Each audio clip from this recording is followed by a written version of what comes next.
আসসালামু আলাইকুম ওয়া রাহমাতুল্লাহি ওয়া বারাকাতুহু। প্রিয় দর্শক, জীবনে আমাদের অসংখ্য গুনাহ আছে, অগণিত গুনাহ আছে। এই গুনাহগুলো মাফ করার জন্য আল্লাহ পাক একটা সহজ যে ওয়ে, আপনি চাইলে প্রতিনিয়ত আল্লাহর কাছে আপনি গুনাহগুলো মাফ করাতে পারবেন।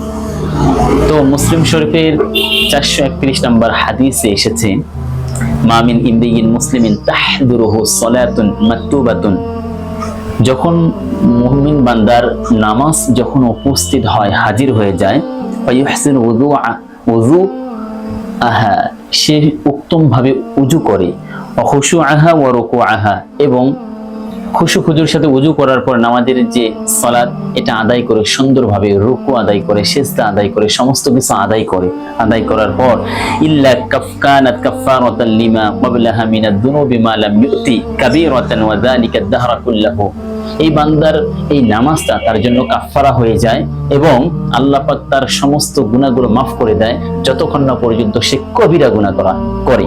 কবিরা গুনাহ যতক্ষণ না পর্যন্ত করবে, আল্লাহ পাক তার গুনাহগুলো মাফ করেই দিবে আল্লাহ। অর্থাৎ আমরা যখনই ফরজ নামাজ আদায় করব, সুন্দরভাবে উত্তমভাবে আদায় করব, আদায় করার পর আল্লাহর কাছে দেখবেন আল্লাহ আপনার গুনাহগুলো মাফ করে দিবে, অবশ্যই গুনাহগুলো মাফ করে দিবে।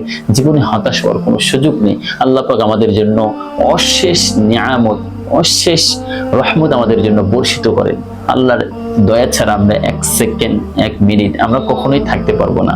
আমরা তো বড় অসহায়, আমরা তো বড় দুর্বল। আল্লাহ আমাদেরকে বলে, অখলিকাল ইনসানু দাঈফা, এ বান্দা আমি তোমাকে বানাইলাম অনেক দুর্বল করে। তাই আল্লাহর কাছে আমরা গুনাহগুলো মাফ করে নেব। আমরা তো থাকবো না, চলে যাব। আল্লাহ যেন আমাদের জিন্দেগির গুনাহগুলো মাফ করে দেয়, সেই প্রচেষ্টায় আমরা থাকবো ইনশাআল্লাহ।